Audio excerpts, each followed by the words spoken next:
Meus irmãos e minhas irmãs, paz e bem. Sobre mim está escrito no livro.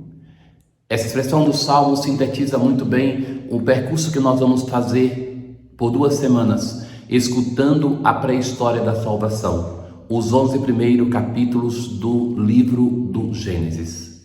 É a narração do início da história da salvação.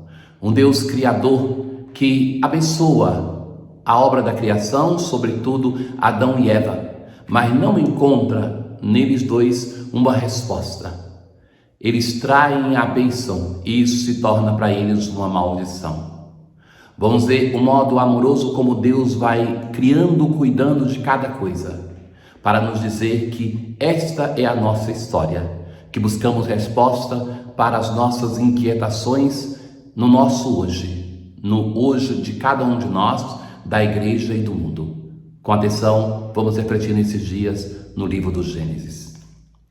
Hoje, na liturgia, nós celebramos a memória de São Paulo Miki e companheiros, os mártires do Japão. Eram alguns franciscanos, jesuítas, jovens, pessoas diversas que foram perseguidos, crucificados pelo Estado japonês que perseguiam aqueles que eram de Cristo. A primeira leitura de hoje nós começamos a leitura do livro do Gênesis. No princípio Deus criou o céu e a terra.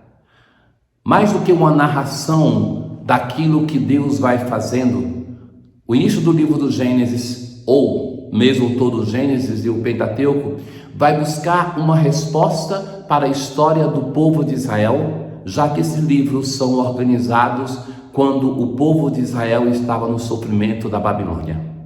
Era mostrar a dignidade deste povo amado por Deus e que entra no sofrimento por causa da infidelidade do próprio povo. Fundamentalmente, o livro do Gênesis busca, essa palavra quer dizer início, uma resposta para a questão fundamental de onde nós viemos e para uma outra, porque nós sofremos. Assim, é uma grande introdução à história da salvação, a nossa história. A história de cada um de nós que passa pelos seus inícios tem o seu cume em nosso Senhor Jesus Cristo, mas que através dele todos nós somos participantes. O Espírito de Deus pairava sobre as águas. Aqui é o sopro, é o ruá, é a força de vida do próprio Deus. E então começa-se a história da salvação. Nós ouviremos nesse primeiro dia a narração de 4 dias de história da salvação e amanhã a conclusão, os 3 últimos dias. No primeiro dia Deus criou a luz. No segundo dia Deus criou a água e o firmamento. No terceiro dia Deus criou a terra e a vegetação. No 4º dia Deus criou os astros do céu. E são 7 estrofes, cada estrofe metricamente igual a outra, e que vai dizer assim, o que Deus fez, depois vai dizer que Deus vê que isto era bom, e vai dizer, primeiro dia, segundo dia. Ora, houve uma tarde e uma manhã, primeiro dia. Mas muitas vezes vai repetir o encantamento de Deus pela sua própria obra, e Deus viu que era bom. Isso se repete como um refrão. Deus vê que a sua obra é uma obra boa. Deus se encanta. Na obra de Deus, como na obra de cada artista, no passado, os artistas não assinavam os seus quadros, por exemplo, as suas obras de arte, mas se descobre de quem eram pela marca, pelo modo de escrever, por assim dizer, a obra de arte.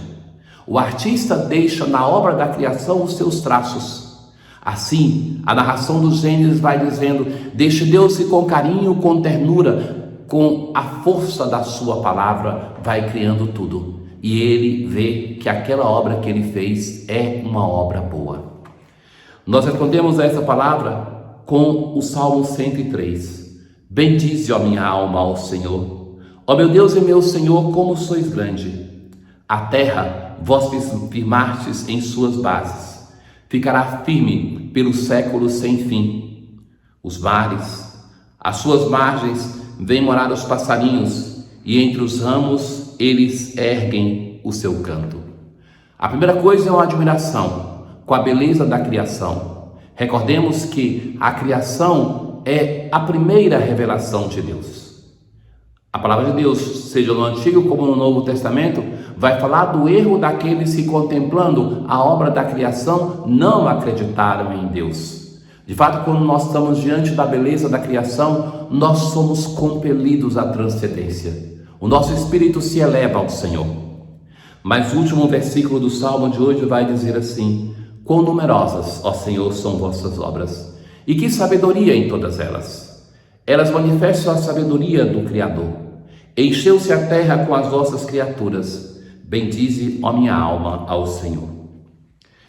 Na aclamação ao Evangelho de hoje, depois naturalmente do Aleluia, Jesus pregava a boa nova, o reino anunciava e curava toda espécie de doenças entre o povo. Jesus está com seus discípulos atravessando o mar da Galileia. Chegam a Genezaré e amarraram a barca. Logo desceram da barca, as pessoas imediatamente reconheceram Jesus. Então a primeira coisa aqui, Jesus já é conhecido. Jesus é reconhecido e é procurado. As pessoas buscam Jesus. Buscam Jesus em uma relação com o taumaturgo, com aquele que podia curar.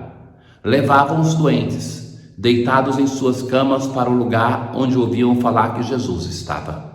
Imagine essa multidão que vai buscando Jesus e que Marcos vai dizer. Essa multidão que no Evangelho de Marcos é muito ambígua, porque ela chega em alguns momentos a sufocar Jesus, do modo que estão ao redor dele.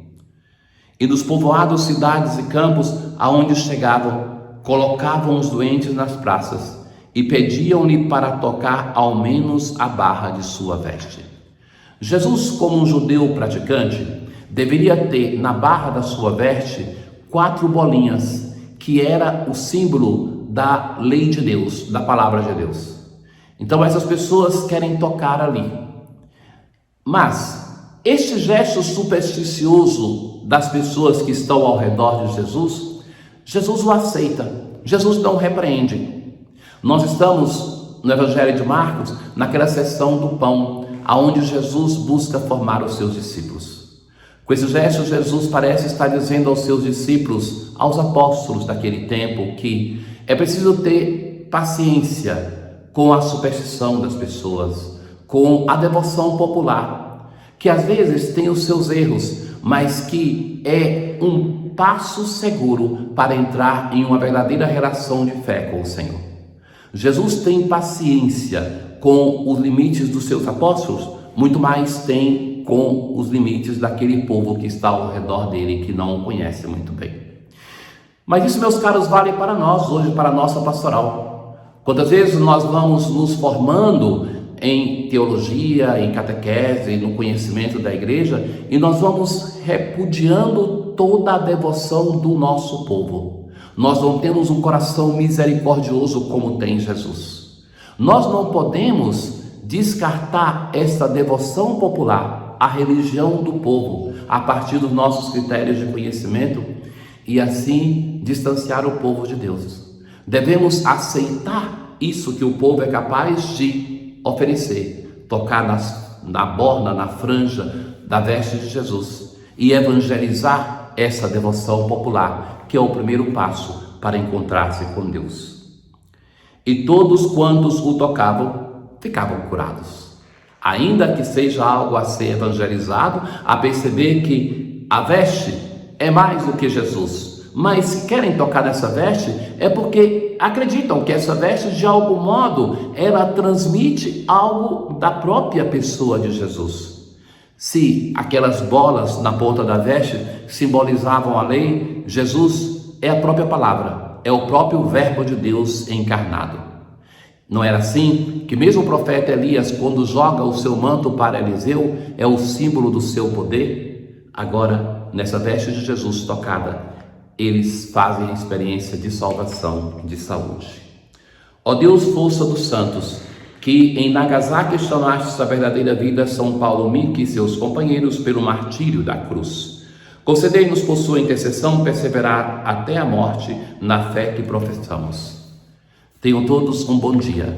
O Senhor esteja convosco, Ele está no meio de nós. Abençoe-vos o Deus Todo-Poderoso, o Pai, e o Filho e o Espírito Santo. Paz.